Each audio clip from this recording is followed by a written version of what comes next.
Welcome back to the Deep Dive. Today we're setting our compass east, diving deep into the fascinating global phenomenon of Japanese cultural interest. We are, and more specifically, we're analyzing the unique methodology of one remarkable cultural educator. A bridge builder, really, who is working to connect two massive, vibrant cultures, India and Japan. It's an exploration that, goes far beyond simple vocabulary drills. Our mission here is to understand not just how people are learning Japanese today, but why. Right, why is this interest accelerating so much right now? Exactly.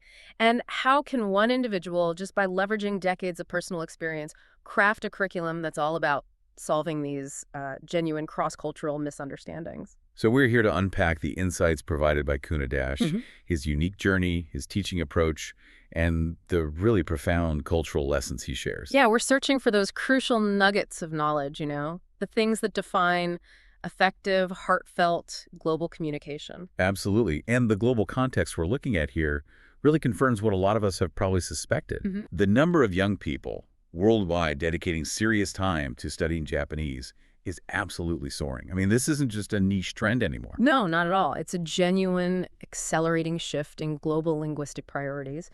And it seems to be driven largely by soft power and just pure accessibility. And the source material is incredibly clear about the reasons for this powerful appeal. It is. Japan is consistently viewed through this strikingly positive lens internationally.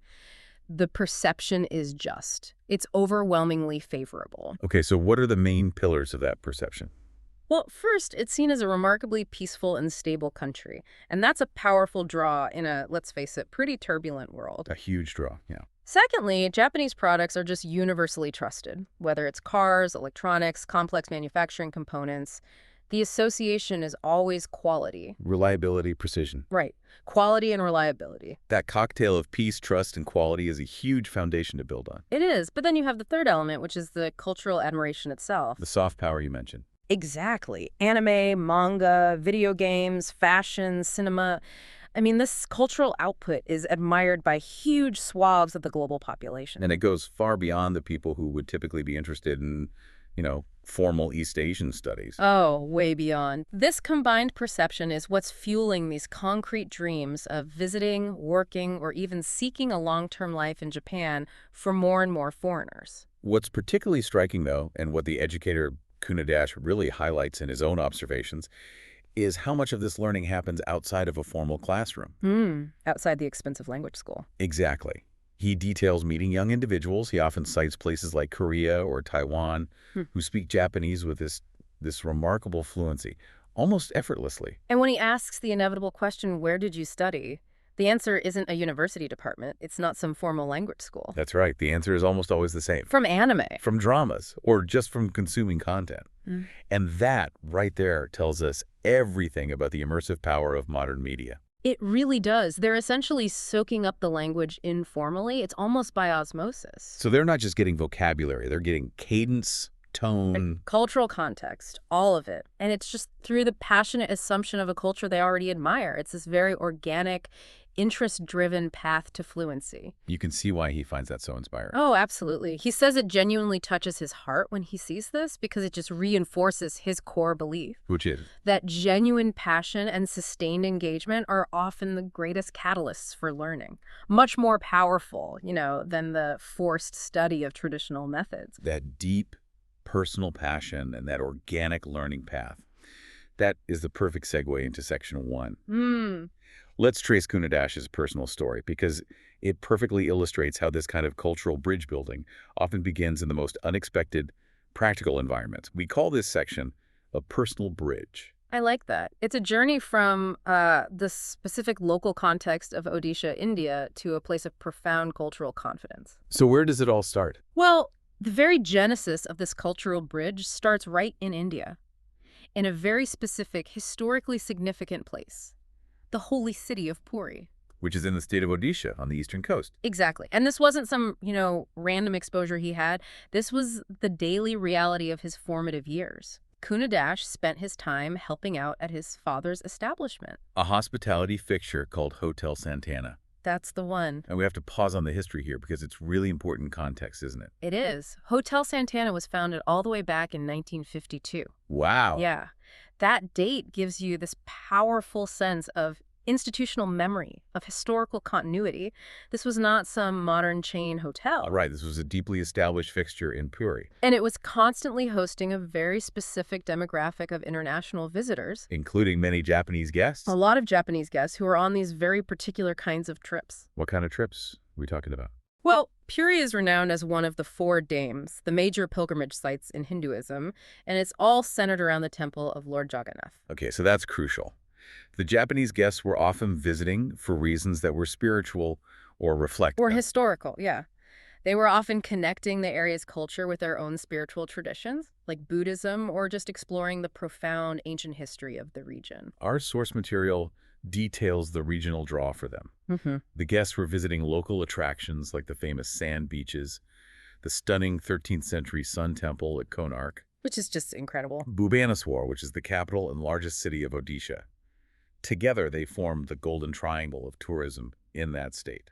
So the interactions at the hotel were constant, and they were often related to these deep personal journeys for the Japanese visitors. It was this daily, real-world, sort of high-stakes exposure that sparked his whole linguistic journey. That's the key. He wasn't sitting in a class reading grammar books. No. He was working, interacting, managing guest needs. And his own natural curiosity just led him to try talking to the Japanese guests, about their journeys, their comfort, their needs. This is where we see that self-taught mastery really start to take shape. Yeah. Kunna Dash detailed his learning process not as an academic pursuit, but as a practical necessity. He was literally picking up words from little conversations. Slowly starting teaching himself Japanese through real interaction. I mean, this is needs-based, high-retention learning. Learned on the job, one functional conversation at a time. It's the ultimate apprenticeship in communication, really. That kind of organic, real-time immersion has to be incredibly efficient. It's so efficient because you only acquire the language that you immediately need to apply. Right, there's no waste. None. It wasn't about memorizing an entire dictionary. It was acquiring the necessary phrases, the polite social markers, the transactional language. Everything he needed to connect with the Hotel Santana guests and make them feel comfortable. And that process just built his confidence brick by brick. It allowed him to eventually feel completely comfortable and fluent. It's a powerful lesson that utility drives retention. And that practical success led him directly to the core philosophy he now teaches. The emotional payoff. The emotional cultural payoff of making that linguistic effort. He concluded early on that when you speak Japanese, even poorly, people become warm and welcoming. It just instantly moves the exchange from, formal business to a personal connection. It's a beautiful observation about the nature of the Japanese social contract, isn't it? It is. He describes the Japanese character as fundamentally genuinely kind, but he also observed that they can often be shy or reserved. Or maybe just unsure about their own English skills. That's a huge part of it. They feel uncertain about their own proficiency in English, which can create this visible barrier.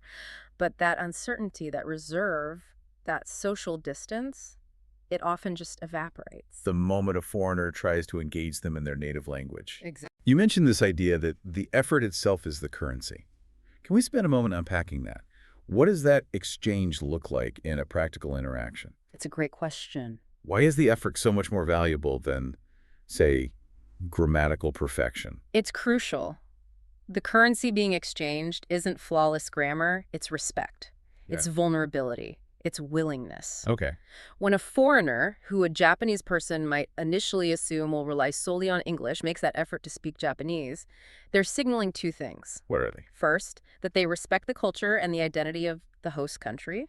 And second, that they're willing to step outside their comfort zone to make a connection. So the attempt itself, even if it's full of mistakes, is seen as an act of goodwill. A huge act of goodwill. It's a form of omotenashi, that idea of dedicated hospitality, but in reverse. So the key insight here is that the effort is what makes people open their hearts naturally. Yes. It's a signal of respect, a willingness to step across that cultural line, and that goodwill is immediately and generously reciprocated. It bypasses all the awkwardness of a purely English interaction and moves it into something genuinely human and welcoming. Precisely. And if we connect this back to his foundational motivation, this is why Kunna Dash started teaching. To show people this. To demonstrate that the primary access point to Japanese culture isn't perfect linguistic ability, but rather clear, honest intention. The intention to communicate in their shitty language is what dissolves those social barriers. And this foundational understanding, learned on the job in Puri, became the lens through which he viewed his next great challenge, living and working in Japan for decades. That leads us perfectly into Section 2, where he takes that foundational experience and applies it to his decades living in Japan. And navigating what many people perceive as a significant cultural barrier for foreigners. Right. Indeed, Kunna Dash has now spent a remarkable 35 years living in Japan. 35 years. That gives him an unparalleled longitudinal view of life there. It does, and deep insight into the specific difficulties faced by early foreigners, especially before, globalization fully took hold. He specifically recalls a time when those who couldn't speak the language struggled significantly. In profound ways, yeah. And the struggle wasn't just superficial or social, was it? Not at all. He recalls practical, day-to-day challenges. Foreigners found it extremely difficult to rent rooms, manage banking, or even handle basic legal and daily necessities. All without a Japanese intermediary or significant language skills. Which is a common stressful story for expatriates moving into highly homogenous cultures that haven't yet adapted to English-speaking international migration. Historically, those challenges were, I think understandably, often misinterpreted by foreigners. They were. And here is where his analytical point, born of his 35 years of immersion, is just absolutely crucial. What did he realize? He realized that these difficulties were fundamentally a communication barrier, and crucially, not necessarily outright or malicious discrimination. That reframing of the barrier is perhaps the single most important psychological adjustment anyone moving to Japan needs to make. It really is. That's a powerful reframing, but is it ever a double-edged sword? I mean, does framing the difficulty only as a communication barrier risk minimizing genuine systemic friction or social exclusivity that a non-speaker might face? That's a vital, critical point, and he's not saying discrimination doesn't exist. Okay. But his point provides a frame of reference that is empowering rather than victimizing. I see. So by reframing it as a communication problem, the solution becomes internally driven and achievable. Exactly. The solution is learn the language and understand the cultural context. He suggests that what many foreigners interpret as being cold or unwilling to help is often just a profound lack of confidence in English and an inability to bridge that language gap efficiently. So the Japanese side is simply hoping that visitors will take the initiative. Pretty much. He explains that Japan simply hopes visitors learn the language, understand the culture, and show respect for its norms. It's an expectation of engagement, not an expectation of perfection. It's about meeting halfway. Exactly. What's fascinating here is the reciprocal nature of cultural expectations. It's about meeting halfway. And to make this expectation universally relatable, Kunna Dash draws a sharp, clear parallel to his home country. The Indian parallel, yeah. He points out that India operates the exact same way. If a Japanese person were to visit India, the local populace would also naturally expect them to learn at least some basic phrases. A greeting, maybe. Understanding basic public etiquette, of course. This raises that important question about reciprocity, as you said. When cultural expectations are viewed through the lens of one's own national experience, the traveler's shoe being on the other foot, the perceived barrier in Japan often softens. It becomes understandable. It's not about Japan being uniquely difficult or exclusive. It's a universal expectation of respect and proactive engagement when you enter someone else's space. And the source material strongly implies that true cultural acceptance, the ability to rent that room or navigate that daily conversation smoothly, it all hinges almost entirely on visible effort. Because the Japanese system, being historically homogeneous, is accustomed to people operating by the same set of unspoken rules. Right. So when a foreigner shows they are learning those rules, they are granted entry into that smoother social operation. So if 35 years of experience crystallized this idea of mutual respect and overcoming communication barriers, that must have provided the intense core motivation for him to start teaching digitally. Oh, absolutely. He wasn't just teaching a language, he was solving a problem he'd observed firsthand for decades. And that brings us to Section 3. The mission to clear misunderstandings. This is the why. This is the why. The core motivation for Kunna Dash creating his entire YouTube channel is profoundly simple and deeply altruistic. Which is? To clear misunderstandings between Japanese people and Indians. It's cultural diplomacy through grassroots education. Moving beyond the political and economic headlines to focus on personal lived experience. And he is incredibly transparent and explicit about what didn't motivate him. Right. He stresses this repeatedly. He does. The channel was not created for money or for popularity or for fame. It was created purely for the intent of teaching and sharing real, useful knowledge. He does acknowledge the modern reality, that YouTube places advertisements on his content. But he makes a point of reiterating his lack of financial intent for the core educational material itself. That purity of purpose is just foundational to the credibility of his entire platform, isn't it? It has to be. It suggests that the content is driven by a genuine observed necessity, the need to correct factual errors and foster mutual understanding, rather than being shaped by, say, algorithmic engagement goals. And to illustrate the scale of the problem, he provides a perfect, specific example of the type of entrenched stereotype he is trying to dismantle. The food example. Yes, the food example, which is so universal and relatable. He notes that a widespread misunderstanding he encounters is that many Japanese people think Indian food is simply just spicy. Just spicy. That's the specific, simplistic stereotype he feels compelled to correct gently and persistently. And this is a classic example of cultural oversimplification, driven by limited sensationalized information. Totally. When the only exposure someone has to Indian food is the spiciest dish served at a tourist-focused restaurant. Or a brief high-heat segment on a shallow travel show. The entire complexity of the cuisine gets reduced to a single attribute: heat. And his correction is essential.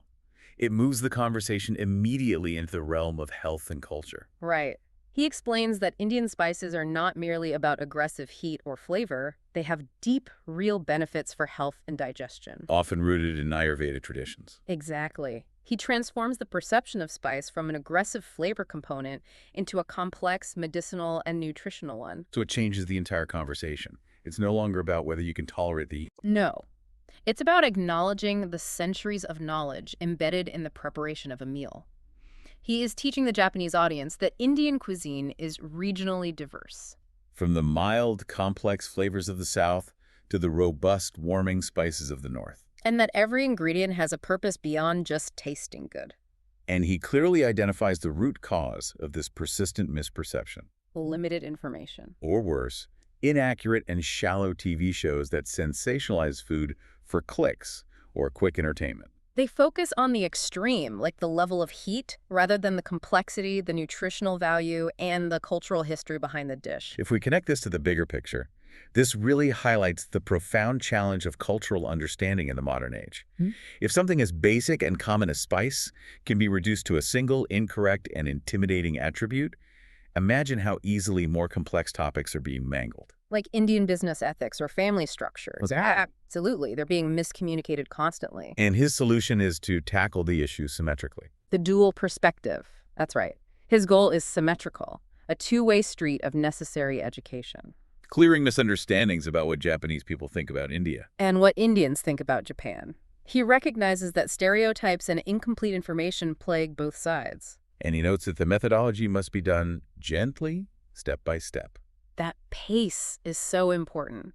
It respects the entrenched nature of stereotypes and the difficulty of shifting deeply held views that have been reinforced by media for decades. This gentle, persistent approach is just crucial for building the cross-cultural trust required for genuine communication. It's not about confronting viewers with their ignorance. No, it's about consistent, accurate, and accessible education delivered by a credible, respected figure. Right. So having established this clear motivation, the next logical question is, how does he deliver this education to the modern multitasking student? Which brings us to Section 4, the strategic choice of medium. And it's a brilliant case study in adapting pedagogy to modern consumption habits. He started by thinking about writing a book, right? A traditional physical textbook or cultural guide. Years ago, yes. But he correctly observed these massive defining societal changes that forced him to pivot entirely. Toward a digital audio-focused model. Exactly. He realized the medium had to fit the modern consumer's lifestyle. And his observation about young people in both Japan and India today is just spot on. They are incredibly busy. They're juggling school, university, multiple part-time jobs, significant family responsibilities. They simply don't have the luxury of extended, dedicated, distraction-free study time. He recalls a contrasting past behavior from when he first arrived in Japan. Back then, commuters routinely read physical newspapers, books, or magazines while riding the train. That commute time was a dedicated, focused period for consuming long-form linear media. But the current behavior is entirely different, as anyone who rides public transport globally can attest. Now, everyone is using smartphones. Which signals a fundamental shift from linear, focused reading to fragmented, multitasking consumption. A traditional physical book or print medium simply won't reach that target audience effectively. Those dedicated reading blocks have just vanished. It's hard to imagine anyone today pulling out a 400-page cultural novel on the subway. Not going to happen. So he concluded that an audio-style medium was necessary, and this is the key strategic pivot. The content needed to be designed specifically to be consumed while people were multitasking. Right, occupying the marginal minutes of their day. Listening while commuting, cooking dinner, walking. Or even brushing their teeth. He actually says that. That really speaks to the accessibility imperative here. The format he chose, YouTube videos, where you can understand everything simply by listening, is deliberately designed to maximize absorption during moments of downtime. He frames it beautifully and concisely as learning from a textbook through your ears. I love that phrase. It transforms those otherwise passive, marginal activities into active, cumulative learning sessions. And the content scope matches this ambition. It's not just elementary Japanese grammar. No, it's comprehensive cultural context. Yeah. Covering Japanese culture, Indian culture, food, politics, business norms, social structure. Everything. Everything that truly matters in navigating a complex cross-cultural environment, both professionally and personally. And this broad scope directly connects to the practical application for the listener. Because understanding these broader cultural and business contexts offers a significant quantifiable advantage when working in Japan. A huge advantage. Whether the listener is employed in a restaurant, joining a major Japanese company, or working as an interpreter. Having this cultural fluency beyond mere vocabulary is the critical differentiator that separates successful integration from frustrating struggle. And this emphasis on practicality leads us to the crucial discussion around the financial and time barrier. Because this is where the free YouTube content serves as a crucial social utility alongside his structured formal teaching. Right. Kunna Dash does teach Japanese online, and he is transparent about the cost and commitment required for that traditional path. He details the costs involved. His formal online lessons cost 10,000 yen per month. Which is roughly 70 to 80 US dollars, depending on exchange rates. And for many students in India or elsewhere in Asia, that is a significant, continuous commitment over many, many months. But the time commitment is even more daunting. That's often the bigger barrier. He's very clear about the timeline for formal proficiency, using the standardized Japanese language proficiency test, the JLPT levels, as benchmarks.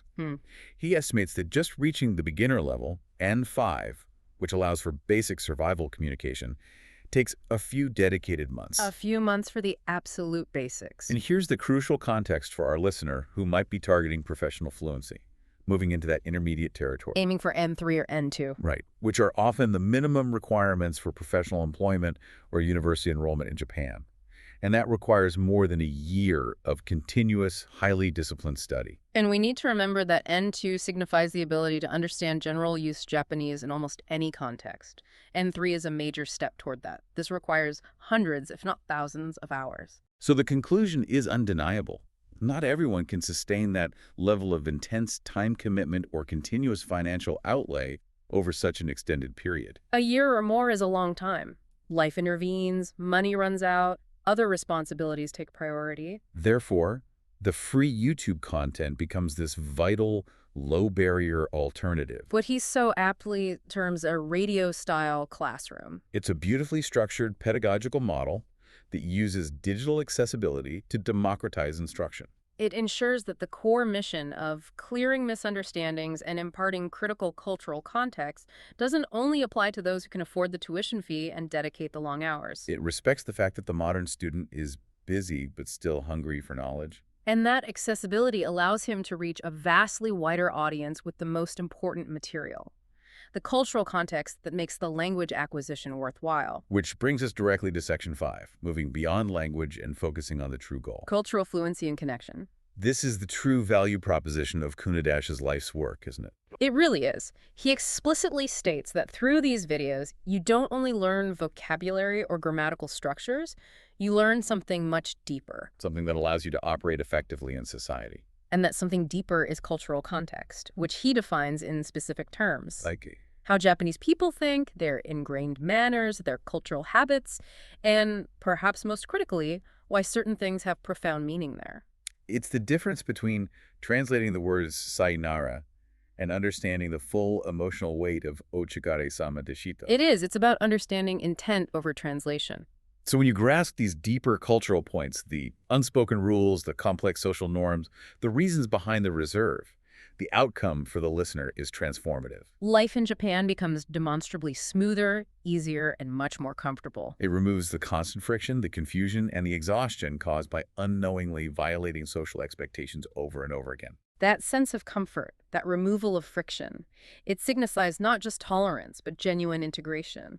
It allows the learner to move from being an outsider navigating rules they don't understand to an informed participant. And the ultimate objective is enabling the listener to connect with Japanese people naturally, respectfully, and from the heart.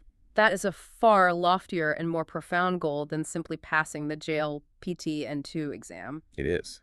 And a fascinating part of his journey is his decision to not wait for permission or traditional validation to start this mission. He didn't wait for a book deal. No.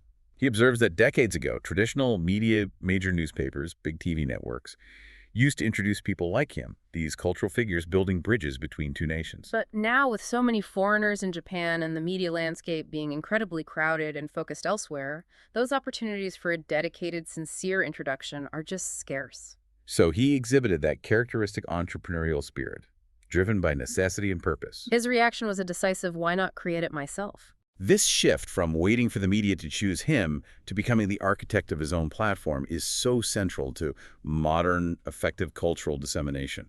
By creating his own platform, the India Kunna Dash channel, he controls the message, the pace, and crucially, the purity of the intention.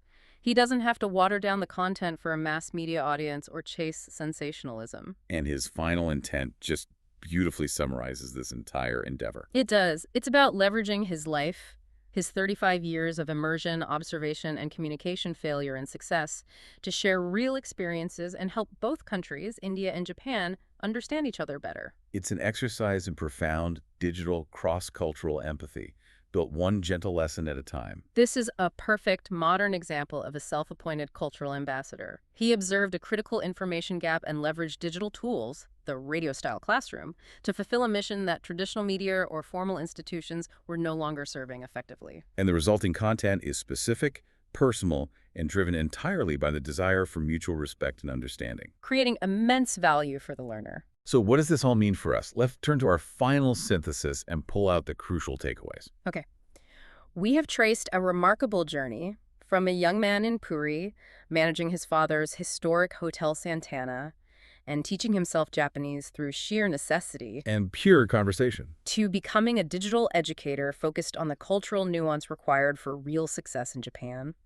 The crucial takeaway for anyone listening, whether you're studying a language, moving to a new environment, or managing international teams, is that cultural fluency is ultimately more valuable for long-term integration than language proficiency alone. It's more essential. It is. That cultural fluency is derived from understanding context, specific habits, and intent. Absolutely. The ability to speak the language, hitting N2 proficiency might successfully get you the job interview and secure the contract. For sure, it gets you in the door. But understanding why your Japanese colleague values quiet, or why they use tape-me, their public face, over hunting their true feelings in a specific business context, that's what allows you to thrive. That's what makes life smoother, easier, and more comfortable, as Kunna Dash noted.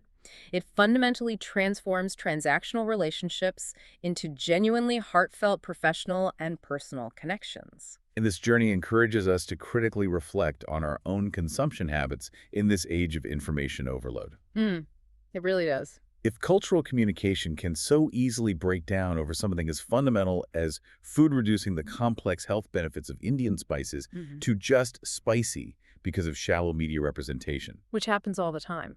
then how much easier is it for us, in our own busy lives filled with digital audio and endless streams, to rely on limited, low-effort information from crowded, algorithm-driven sources. That's the core challenge she addresses with his methodology, right? It is. Do we settle for the shallow, easily digestible, potentially inaccurate content that just confirms our existing stereotypes? Or do we actively seek out the genuine self-created sources, like this meticulously constructed radio-style classroom, intended purely for teaching and bridging real, specific cultural divides? This deep dive encourages you to actively seek out those dedicated voices, those educators who prioritize clarity, depth, and respect over clicks, fame, and sensationalism. It's a powerful reminder that the best, most impactful information often comes from the most passionate, purpose-driven source, designed to fit seamlessly into the complex life of the modern learner. A truly fantastic deep dive into cultural architecture and the methodology of global understanding. Thank you for taking this deep dive with us.